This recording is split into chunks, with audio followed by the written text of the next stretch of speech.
with Scott Allen. Hello, I am your host, Scott Allen, and this is Phronesis, Practical Wisdom for Leaders. If the topic is leadership, I'm in. I've spent more than 20 years in the field teaching, learning, writing, and questioning. When I'm not working on Phronesis, I travel, delivering keynotes, working with individuals and teams, and helping people from organizations across industries become better leaders. Want to learn more? Visit me at scottjallen.net. Phronesis offers a smart, fast-paced discussion about all things leadership. We explore relevant topics and incorporate practical tips to help you make a difference in how you lead and live. Listen Notes lists Phronesis in the top 3% of podcasts worldwide. Phronesis is the official podcast of the International Leadership Association. ILA brings together those who teach, study, and develop leadership, advancing leadership knowledge and practice for a better world. Learn more at ila-net.org. Finally, if you enjoy Phronesis, please subscribe to stay current on our weekly episodes.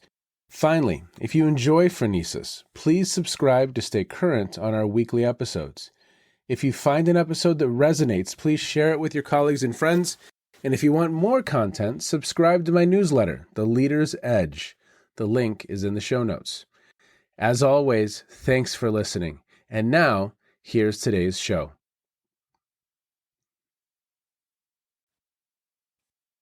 Okay, everyone, welcome to the Phronesis podcast. Today, I have Dr. Jonathan White. He's a professor of American Studies at Christopher Newport University. He is the author or editor of 13 books, including Emancipation, The Union Army, and The Re-Election of Abraham Lincoln, which was a finalist for both the Lincoln Prize and Jefferson Davis Prize, a best book in Civil War Monitor, and the winner of the Abraham Lincoln Institute's 2015 Book Prize. He serves as vice chair of the Lincoln Forum and is on the boards of the Abraham Lincoln Association, the Abraham Lincoln Institute, and the Ford's Theater Advisory Council. His most recent books include Midnight in America, Darkness, Sleep, and Dreams During the Civil War, which was selected as a best book by Civil War Monitor, and Our Little Monitor, The Greatest Invention of the Civil War, which he co-authored with Anna Holloway. In October 2021, he published To Address You as My Friend, African Americans' Letters to Abraham Lincoln with UNC Press, and My Work Among the Freedmen, The Civil War and Reconstruction Letters of Harriet M. Buss with UVA Press. He just recently published A House Built by Slaves, African American Visitors to the Lincoln White House. Sir, I'm sensing a theme. I'm kind of gathering a theme in your work, and I'm really excited for this conversation because, boy, I'm going to the source here as far as an expert on this gentleman named Abraham Lincoln. And I think, Jonathan, before we jump in, what are some other things we can share with listeners about you? Yeah, so I teach at Christopher Newport University in Newport News, Virginia, where we have a very vibrant leadership program that I'm sure many of your listeners are familiar with. I'm in the Department of Leadership and American Studies. And so we are two different wings of one department. So I've got a lot of colleagues in leadership studies, and then I teach the American Studies side of things. But there is some overlap. Not only do we share the glories of department meetings, but our core class, American Studies 100, counts as an elective for the leadership studies major and minor. And that class is one that looks at America's founding principles and history and how have different leaders over time or reformers over time thought about and reinterpreted America's founding principles. And the idea of that class being in the leadership studies program is that if you're going to be a leader in the United States, you should have a good grounding in what the U.S. stands for. Yeah. Oh, that's wonderful. Let's dive into this. At first, I want to kind of talk about Abraham Lincoln in general, and then we will move into this specific book that you have just released. And for listeners, all of these that I just referenced, all of these resources are going to be listed in the show notes. What are some things as kind of a foundational piece of knowledge that maybe people should know about Abraham Lincoln? So in this American Studies 100 class, every year on the first day of class, I do what SNL would call a cold open. I go in on the first day, I don't introduce myself or anything, and I just start talking. And for 45 minutes, I do a lecture on the early life of Abraham Lincoln. So Wow. I tell a little bit about his parents' background, the hard scrabble beginnings they had. I tell about how he was born in a log cabin. I tell stories about how he almost died on a number of occasions. I talk about his education. He used one word to describe his education, and that word was defective. I mean, Lincoln came out of nowhere. He born in the wilds of Kentucky, very small education, but he worked hard and was able to rise through life to become, I think, our nation's greatest president and our nation's greatest leader. And so I bring students through his early life from his birth. I talk about his love life, how the love of his life died in the 1830s, and he may have visited a prostitute afterwards, and just tell all these different stories. And then I put up a picture of the Lincoln Memorial. Wow. And I say to the students, when you think about Lincoln, if you think about him at all, you probably only really think of an icon, this giant marble man. He's not a real person. And what I hope is that doing this 45-minute lecture lets them see that he really was a real human being who overcame incredible obstacles, who suffered heartache, who made bad decisions, who lost a parent, who lost a little brother. I mean, he lived life, and he lived a hard life, and yet he overcame it. And so I bring them up to the point about 1838 in this lecture. And then I say to them, you're going to be reading a speech that Lincoln gave in 1838 for the next class. And I don't want you to just think about it as words on a page, but you now know where he was in his life at this point. And I hope that it makes him more realistic to them as a person and as a leader than just this sort of distant figure who it's hard to see as attainable. Well, you even shared some things that I'd never heard of, even in this little 3-minute summary of that 45-minute lecture. Anything else that you want to underscore about this gentleman for listeners as we kind of move forward? Some things that really stand out for you or kind of fascinated you about his life? Yeah, I've always been just utterly fascinated by his push to make himself better. You know, his father was not educated. His mother dies at an early age. There are some books in his home, but not many. But he did everything he could to learn. And that was a lifelong process. And so, you know, as an adult, he decides, I'm going to read Euclid. And he reads Euclid's geometry because he wants to learn how to think more critically and logically. And he believes that Euclid will do that for him. At the same time, there were some things that he just never overcame. And he was a terrible speller for his whole life, even as president. There was one instance where he's in the White House and he doesn't know how to spell the word missile. And he says, does anyone here know how to spell the word missile? And there was no spell check back then, huh? That's right. No Grammarly. And so I hope that that sort of thing can be inspiring to my students, where when they struggle with things, they can know that a great leader like Lincoln did too. As you mentioned, an individual who is not perfect, an individual who is in process himself. And where we're going to take this conversation is really about some of these African Americans who really had an influence on his perspective about equal rights. And that's where we're going to head. But maybe take us through his evolution as an individual across history on that topic, because you have a person who is embedded in a culture that has certain norms, toxic, horrible norms in many ways. In other ways, maybe not, but in the topic of equal rights, for sure. Talk about his evolution, his progression in some of these spaces. Yeah, so Lincoln always believed, for as long as he could remember, that slavery was wrong. That said, in his early life, he was not supportive of equal rights for African Americans. He was not supportive of political rights for African Americans.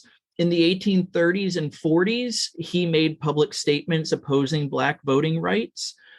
And while he believed slavery was wrong and he took an anti-slavery political position, hoping that slavery would be destroyed, he was not an abolitionist. And the distinction is that an abolitionist has a moral fervor to do anything that can be done to abolish slavery everywhere in the United States. Okay. And that is not Lincoln for most of his life. Now, that said, Lincoln believed firmly in the principles of the Declaration of Independence. And when the Declaration says all men are created equal and endowed by their Creator with certain unalienable rights, among which are life, liberty, and pursuit of happiness, Lincoln believes that that means what it says. And it not even just all men, but all people of all colors everywhere. Does this include gender? Yes, absolutely. And one of the speeches I assign in a number of my classes is a speech that Lincoln gave in response to the Dred Scott decision. So that very infamous 1857 Supreme Court case says that African Americans are not citizens and they have no rights that white people are bound to respect. And Lincoln gave a speech on June 26, 1857, where he talks about the meaning of the Constitution and the meaning of the Declaration. And twice in that speech, he uses Black women as examples to say that they deserve those natural rights in the Declaration of Independence. And that had to be really jarring for a white male audience in Illinois at that time. In Illinois, Black people had no political rights. They couldn't vote, serve on juries, serve in the militia, testify against white people in court. And yet in that speech, Lincoln looks at the audience and says, in her natural right to eat the bread she earns with her own two hands, she is my equal and the equal of all others. And so he is very enlightened for his time. He's not a 21st century American, but in that era, he is pushing people to try to understand we live in a nation that has certain principles. Let's live up to those principles. Tell me a couple other stories about his evolution prior to where we're going in this book, this most recent book. Sure. In 1837, Lincoln takes a really firm stand. There was a debate going on about ending slavery in Congress, and Southerners were really angry about the rise of abolitionism. And the Illinois state legislature passed a resolution condemning abolitionists and condemning the idea of ending slavery in DC. Now, Lincoln filed a protest, and he could only get one other person in the legislature to join him in the protest. And that guy was willing to sign off on it because he wasn't running for re-election. So it was easier to take a controversial position. Lincoln took a controversial position saying that slavery was bad policy. But he also, in that resolution, criticized abolitionists as being part of the problem. They're too radical in their push, and they're actually hurting the cause of anti-slavery.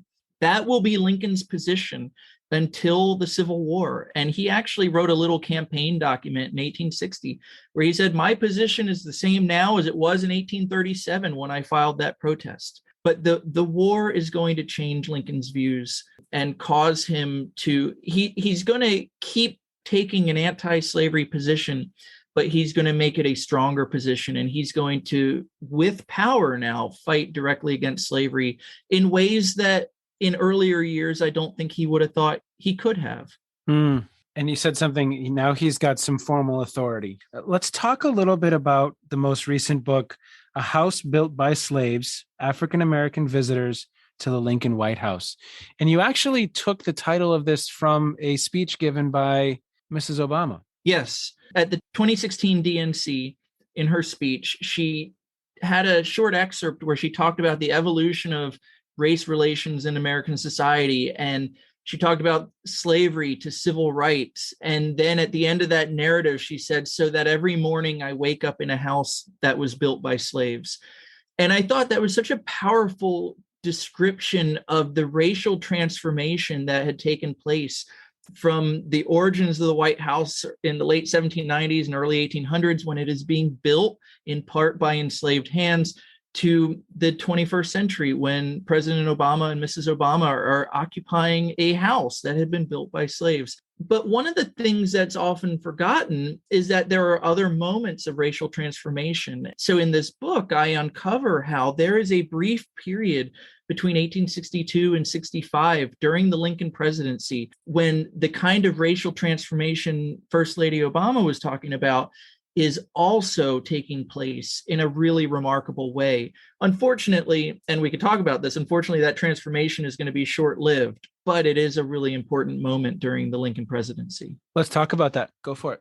So prior to the Civil War, African Americans were more likely to be bought and sold as slaves by sitting presidents than to be welcomed as guests at the White House. James K. Polk in the 1840s, when he was president, bought and sold at least 19 human beings. And in my research, I was able to find not quite a half dozen African Americans who were welcomed as presidential guests during those 60 years between 1800, when John Adams moves into the White House, and 1861, when Lincoln does. That changes dramatically beginning as early as April of 1862. African Americans begin coming to the White House to push Lincoln on issues. Now, one of the things that I think listeners need to understand is that the White House is very different now than it was then. Yeah, he had like office hours. He did. That's right. If you or I wanted to go to the White House today and meet with President Biden, we wouldn't get very far. But in those days, yeah, the president had office hours just like we do as college professors. And anyone who wanted to could go in and meet with the president and talk about just about anything they wanted to. I mean, the access was remarkable. And thousands and thousands and thousands of white Americans do that in 1861 and throughout the war. Beginning in April of 62, African Americans say, you know what? We are citizens. We have a First Amendment right to petition the government for a redress of grievances. Lincoln is our president. This is our people's house. We're going to claim this access as well. Talk about some of these individuals that visit the White House that help transform President Lincoln's perspectives. Some of the visitors who do this are famous, and some of them are people who were not well known then and are completely forgotten today. One of the earliest visitors was someone who became quite famous during the Civil War. His name was Robert Smalls. Robert Smalls was a slave in Charleston, South Carolina, who was working on a Confederate ship called the CSS Planter. And one night before dawn in May of 1862, Smalls seizes this ship, and he, and along with 15 other enslaved people, including his wife and his little children and about a dozen others, they sail the ship out of Charleston Harbor and take it to the Union blockading vessels out on the high seas. And this was a really remarkable thing. I mean, Smalls had been working on the ship, so he knew all of the signals to give. So as he's leaving the port, he can signal the Confederates, and he's wearing a captain's hat. And so people think, oh, he must be the captain.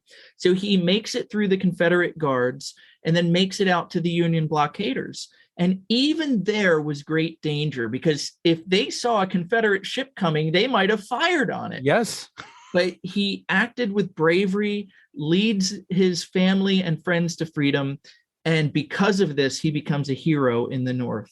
That takes place in May of 1862. In August of 62, he travels to Washington, D.C., and one of his first acts is to give a speech at a Black church in D.C. before a biracial audience of 1,200 people. And I mean, imagine this guy coming out of bondage to becoming a national hero like this. After giving that speech, he went to the White House and met with Lincoln. Wow. Now, prior to this point, Lincoln had opposed arming Black soldiers. He was afraid they would be cowardly on the battlefield. At one point, he said, if we put guns in their hands, they'll very quickly wind up in the Confederates' hands. But Robert Smalls met with Lincoln at the White House, and we don't know exactly what they said to each other, but we have to imagine that Lincoln said, tell me about your escape, and that Smalls told him. And hearing about this man who acted bravely and fought for freedom, I think, had a profound impact on Lincoln's thinking. And Smalls returned to Beaufort, South Carolina, carrying a letter from the War Department that authorized the recruitment of Black volunteers. And for those who don't know, Smalls would go on to serve in Congress for 10 years after the Civil War. I mean, he rises to become one of the most important Black leaders in the Civil War and Reconstruction eras. Wow. So he's one example of someone who I think had a great impact on Lincoln's thinking. How about others? One of the most famous visitors Lincoln had was Frederick Douglass. Mm-hmm. So Frederick Douglass was one of Lincoln's greatest critics during the Civil War, and we often forget this. When Lincoln was inaugurated, Lincoln said the Constitution protects slavery, and I'm going to allow it to be protected where it exists, and I'm going to enforce the fugitive slave law because it's the law. And Frederick Douglass read Lincoln's first inaugural address and was just livid. He called Lincoln abolitionism's worst enemy and the South's greatest slave hound. Not quite what we normally think of for Abraham Lincoln. Now, after Black soldiers begin enlisting in the Union Army in late 1862 and early 1863, there are some problems that arise. One of the first problems is that Black soldiers do not get equal pay. They enlist thinking they're going to get paid $13 a month like white soldiers. Instead, they only get paid $10 a month as laborers. And not only that, the government deducts another $3 for a clothing allowance. So they expect to be getting paid $13 a month, and instead they're getting $7. And the other problem is that Jefferson Davis, the Confederate president, has said that if Black soldiers are captured on the battlefield, they will either be executed as slaves in an insurrection or auctioned off as slaves, and even if they've been born free in the North. So Douglass is furious that Lincoln is not giving Black soldiers equal pay, and he doesn't think Lincoln is doing enough to help protect Black soldiers. And so in August of 1863, Douglass goes to the White House and meets with Lincoln, completely uninvited, just shows up, presents his card, and has a meeting, and he pushes Lincoln on these issues. And Lincoln gives some answers. Lincoln says, Black people are gaining freedom and that has value. And so, there's so much white prejudice. If I were to try to give equal pay, that would lead to major backlash. And so you've got to consider freedom as part of the value that African Americans are getting. And Lincoln does also pledge to retaliate, although against Confederates who commit atrocities. Although Lincoln has a very real problem with this in that he doesn't think that people should be punished for the crime of another. And so from Lincoln's perspective, if you can capture the people who murder Black soldiers, then they should be punished for it. But he has a hard time with retaliating against, Confederate POWs who are sitting in a prison camp somewhere. Douglass walks away from this meeting with mixed feelings. On the one hand, he's not fully satisfied with Lincoln's decisions on these issues. On the other hand, Lincoln has treated him like a man. Lincoln has treated him as an equal, as a guest. Douglass told an audience, he said, "I felt big there." And he said Lincoln made no mention of the color of my skin, and Lincoln didn't talk down to him. The two men would meet again for another private interview the following year. It's August of 1864. The Civil War is going very badly for the Union at that point. Ulysses S. Grant is stuck outside of Petersburg, Virginia, unable to capture Richmond. William Tecumseh Sherman is stuck outside of Atlanta. And Lincoln is convinced that because Northern morale is so low that he's going to lose re-election. This time, he calls Frederick Douglass to the White House. He invites him for a meeting. And Douglass comes to the White House, and they sit down together, and Lincoln says to him something like, "The slaves are not running away as quickly as I had hoped after I issued the Emancipation Proclamation. I'm going to lose re-election." And the problem is, once Lincoln is out of office, the next president will rescind the Emancipation Proclamation, and slaves will lose their golden opportunity to become free. And so Lincoln and Douglass sit down together in the White House and concoct a plan where they will send bands of scouts into the Confederacy, basically shouting from the rooftops to the slaves, "Run away now, get free while you can," before Lincoln's out of office. Wow. Now, Douglass was so moved by this because when we think about Lincoln as a political leader and a constitutional leader, his justification for emancipation was, "I'm doing this as a military necessity. I'm doing it to save the Union and to win the war." There's no morality in it there. But in this meeting with Douglass, what Douglass came to realize was that Lincoln's heart was fully in freeing the slaves.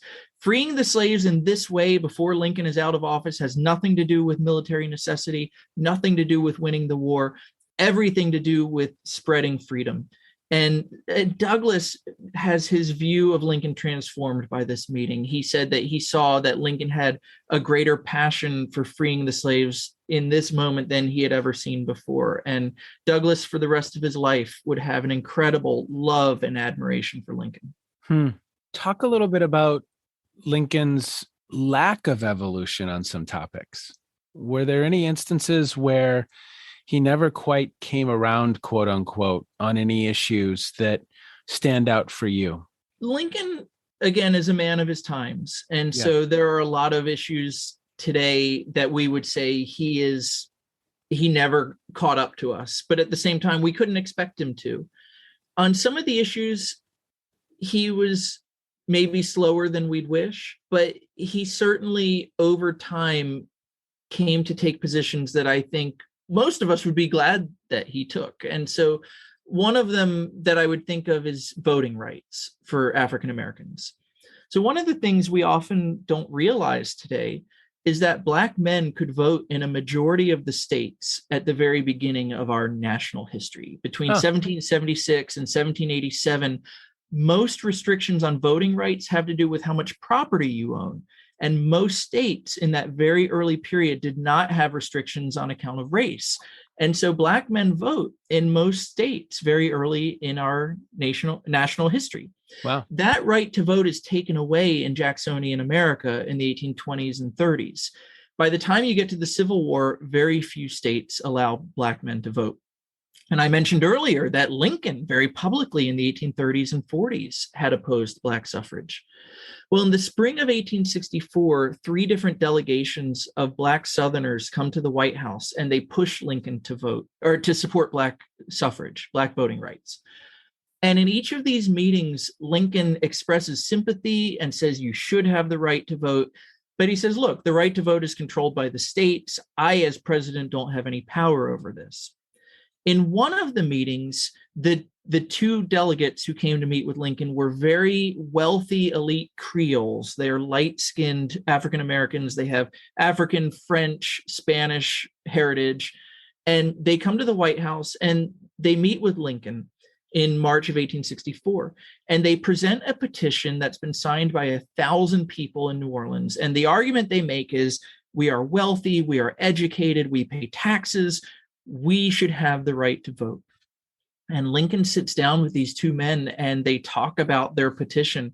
And Lincoln again says, I think you should have the right to vote, but unless you can tell me how it helps to win the war, I can't do anything as president. Well, these 2 men go away and they come back days later, with a new petition. And this new petition says essentially giving Black men the right to vote will be a way to protect democracy in this country. And in their first petition, they're calling for elite, wealthy African Americans to have the right to vote. Now they're saying whether a person is light skin or dark skin, born slave or free, they should have the right to vote. Why? Because when the Civil War is over, there's going to be a political process of reconstruction and reunification. And there's a huge white population in the South that has been treasonous for the last 3 years. And there's a large Black population in the South that has been fully loyal. And if you want to protect Republican government, the best way to do that is by giving Black men a voice in that government. And Lincoln is moved by this. And the very next day, he sends a letter to the governor-elect of Louisiana, a guy named Michael Hahn, where he says that Hahn should consider giving Black men the right to vote as Louisiana is reconstructing itself. He says, because in some trying time to come, them voting, he says, may protect the jewel of liberty and keep it in the family of freedom. And so, here's an opportunity that Lincoln has where he is the leader of the nation, listening to people, interacting with them, learning from them. They're listening to him. They're changing their arguments. That then changes Lincoln's argument. Now, some people started pushing Lincoln very early. You got to support Black suffrage in public. And Lincoln knew politically he just couldn't do that at that point in the war. But he begins working behind the scenes to support Black suffrage. Finally, a year later, on April 11th, 1865, Lincoln comes out publicly, the first time that a sitting president advocates for Black voting rights. He gives a speech outside of the White House saying that educated African American men and those who have served gallantly on the battlefield should have the right to vote. Standing in the audience that night is a guy named John Wilkes Booth. And Booth says that means N-word citizenship. That'll be the last speech he ever gives. By God, I'll put him through. And of course, we all know the outcome. A few days later, Booth shoots and kills Abraham Lincoln. Why? Because Lincoln publicly advocated for Black suffrage at the very end of his life. So I think, that's a very long way of getting to your question. There are some things that people at the time wish Lincoln had advocated for Black suffrage earlier, but he did come around, and he died in a very real way. He died because of the political position he took on Black voting rights. And in the aftermath of his assassination, his private letter about keeping the jewel of liberty in the family of freedom becomes public. It gets published. And Black reformers and supporters of Black suffrage are going to quote that and say, look, Lincoln is a martyr. He died. He supported our right to vote. We should get the right to vote. Well, you have done just a beautiful job of helping listeners understand what they can expect to learn in this latest book, A House Built by Slaves. And I think it's awe-inspiring, sir. For listeners, he's just going ahead, and some of these quotes, they're just at the top of his head in letters that were written in the 1860s or 30s. Or I mean, I want to switch gears a little bit into your passion for this topic. Sure. Where does it come from, Jonathan? What was the source of, because you've spent your career studying this and of course other topics, but my gosh. It's a great question. I've always loved history. I grew up in a farmhouse from the 1720s outside of Philadelphia, and it was on a large property that we rented. And when I was a kid, I used to go into the woods behind the house, and I found the old trash pits, and I dug up old stuff. And I think that sort of hands-on history is what started my interest in history as a whole. I went to Penn State for my undergraduate degree. And I started as a business major because I wanted to make a lot of money. And I still would like to make a lot of money. So please go order the book, everyone. But I took a class my first semester of college. It was one of these, large 250 lecture classes where you put your social security number on the exams in those days so they could identify you. But I was just so captivated that I thought, this is what I want to do. I want to teach and be a college professor. And so I changed paths right then. I called my parents, and they were very upset about this decision at the time. They're very proud of me now. But the prospects for getting a job in academia are very hard. And so they knew the risks that I'd be facing. But I thought, my heart is in this, and I was willing to take that risk. I always loved the Civil War. I think I became a Lincoln guy after I got to CNU. My first year here, I wrote a book called Abraham Lincoln and Treason in the Civil War, which looks at how did Lincoln deal with political dissent and arresting Copperhead dissenters, people who opposed the war effort, and Southern sympathizers. And I think it was writing that book on Lincoln that really brought me into the Lincoln fraternity and made me a Lincoln guy. Yeah. Wow.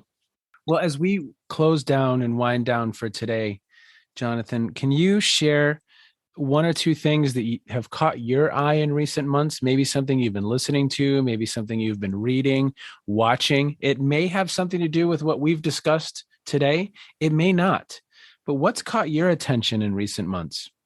Well, for the last 6 or 8 months, I've been the chair of a book prize called the Gilder Lehrman Lincoln Prize. It's a $50,000 book prize that's given to the best book on Lincoln or the Civil War era. And we got a stack of about 110 or 120 books that I had to plow through with my fellow jurors. And it's been a really difficult but wonderful experience to have this massive stack of books and just see what's going on in the Civil War field and in the Lincoln field. I've read a lot of wonderful books. Some of my favorites, there's a book by a guy named James Oakes of the City University of New York that traces Lincoln and his thinking on the Constitution as an anti-slavery document, which just completely transformed the way I thought about Lincoln and the Constitution. And so even here, I've been studying Lincoln a long time, and I'm finding, I think, new things to say about him, and a lot of other really good scholars are as well. So I've been doing a lot of thinking about the Civil War because of this prize service that I've been doing. Well, it's a great way to institutionalize your own learning, right? I mean, it's kind of like this podcast. I've learned in the last hour that we've been together, or 45 minutes, half hour, I've learned. And I love the fact that you are continuing to engage in that work, because it really is just absolutely impressive, Jonathan, your command of this space and your understanding of that historical context and helping others, inspiring others, just your passion for this topic. I am confident that the students who are in your courses at CNU there's some sparks flying there as well about their future, Well, because thank you. Thank you. it's very, very admirable. I am thankful for you being here today. I'm going to put a link to everything that we've discussed, not everything, but the major components in the show notes, so that everyone can access that. And any other information that you want to share, how people can get in touch with you? People can reach out to me. My email address is on the CNU Leadership and American Studies website. I'm on Twitter at Civil War John, and I should say it's Jon, not with an H. That's a different Civil War, John. That's right. There is another guy out there.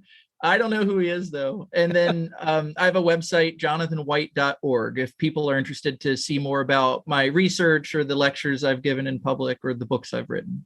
Great. Great. Well, thank you for the good work you do, sir. Thank you very, very much for stopping by today. Thank you. Okay. Be well. There is a lot I could kind of tease out from a content perspective in that conversation. But what I'm going to choose to highlight today is Jonathan's expertise. And it's such a pleasure to be in the company of someone, and I don't care if this is an individual who is an expert in trees or a musical instrument or Abraham Lincoln. It's just such a joy to be in the presence of someone who knows their space to the depth that Jonathan does. So, Jonathan, thank you for your work. Thank you for that conversation. Thanks for helping some of these stories live. That's important work. And of course, Abraham Lincoln as a case study, as a human being, is a fascinating conversation. As an individual who evolves and continues to grow over the course of his life. Take care, everyone. As always, thank you for listening. You have just finished another episode of Practical Wisdom for Leaders with Scott Allen.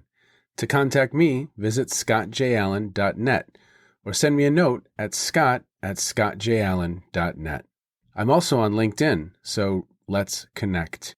If you have feedback, I'd love to hear it. And as always, thank you so much for listening.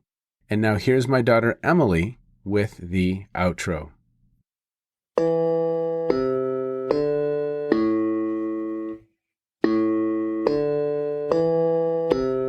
You've been listening to Phronesis, Practical Wisdom with Scott Allen.